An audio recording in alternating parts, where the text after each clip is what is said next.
Ada 7 golongan yang saat di hari kiamat tenang aja mendapat naungan Allah saat semua umumnya orang gelisah. Tadi saya di mimpi, di tidur saya mimpi, saya diseruduk Al-Baqarah.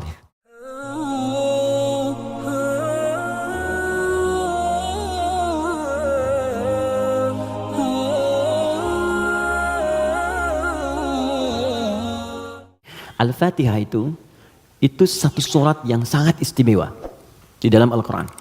Semua punya keistimewaan surah Al-Quran tanpa kecuali. An-Nur itu surah cahaya. Jadi kalau teman-teman ingin dibimbing oleh Allah punya cahaya dalam hidup, ya cahaya dalam berperilaku, bagaimana Allah membimbing kita supaya pandangan kita dapat bimbingan dari Allah, pendengaran dapat bimbingan. Itu ada 10 bimbingan utama di surah An-Nur. Ada cahaya di alam kubur, itu surah Al-Mulk. Orang yang biasa senang baca surah Al-Mulk, nanti itu diberikan cahaya ketika dia masuk di alam kuburnya. Silakan kalau nggak percaya buktikan aja Al-Mulk, nanti saat masuk ke alam kubur akan terasa gitu. Kemudian ada lagi yang saat di hari kiamat, surah Al-Baqarah dengan Ali Imran.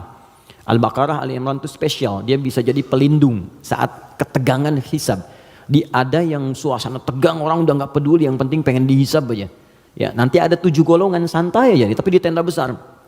Santai, ya sab'atun yadhilluhumullahu fi dhillin yauma la dhilla illa dhilluh. Ada 7 golongan yang saat di hari kiamat tenang aja mendapat naungan Allah saat semua umumnya orang gelisah. 7 golongan ini ada al-imamul adil, imam yang adil. Ada kemudian yang paling indah itu rajulun, seorang laki-laki atau syambun qalbuhu muta'alliqan bil masajid. Ada orang yang lekat dengan rumah Allah. Jadi pengennya tuh ke masjid, pengen baca Quran di masjid, pengen itikaf. Ada syabani yatahabbani fillah, 2 orang yang bersahabat karena Allah. Cari sahabat-sahabat yang dekat tuh bisa saling mengingatkan, itu bersahabat sampai ke surga nantinya. Ada hadisnya. Ya, misalnya yang perempuan akhwat dengan akhwat, yang laki-laki ngingetin, yuk bangun tahajud yuk, gitu kan? Yuk baca Al-Quran, ayo kita ke majlis ilmu. Terus kalau ada berbuat yang kurang diingatkan, itu nanti di akhirat disatukan bahkan sebelum dihisab. Santai. Nah, tapi itu tendanya besar. Keluar dari tenda itu mustahil, tapi ada 1 golongan yang bisa jalan-jalan saat hisab. Keluar dari tenda itu jalan aja. Dialah pecinta Al-Baqarah dan Ali Imran. Ahli Al-Baqarah dan Ali Imran. Hadisnya sahih di Al-Bukhari. Ka'annahuma ghamamatan. Orang yang sering baca. Bukan spesifik hafal ya. Ingat, bahkan baca. Dia mencintai Al-Baqarah, cinta Ali Imran. Sebelum tidur dia baca. Dia telaah itu. Itu nanti keduanya menjadi pelindung. Ka'annahuma ghamamatan. Jadi saat lelah, penat, padat, panas, itu jadi pelindung di atas kepala ya. Nah, kalau Anda punya bukunya Al-Imam An-Nawawi, namanya At-Tibyan fi Adab Hamalatil Quran. Jadi sebelum menulis Al-Arba'in 42 hadis, pernah dengar? Ada Riyadus Shalihin 1896 hadis, beliau menulis namanya At-Tibyan fi Adab Hamalatil Quran. Bagaimana bercengkrama dengan Al-Quran, ada petunjuknya. Nanti ada di halaman 52, terbitan Darun Nafais, paling kanan pertengahan. Itu dikisahkan orang yang senang sebelum tidur baca Al-Baqarah.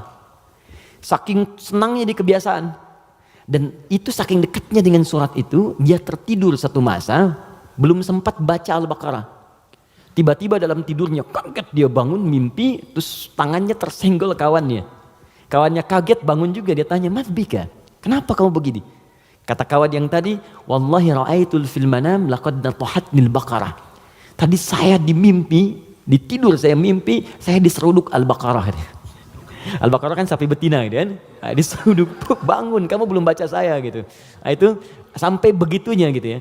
Jadi kalau Allah sudah sayang dengan seorang hamba, terus dia dekat dengan Al-Quran, maka Al-Quran itu akan menjaga kita.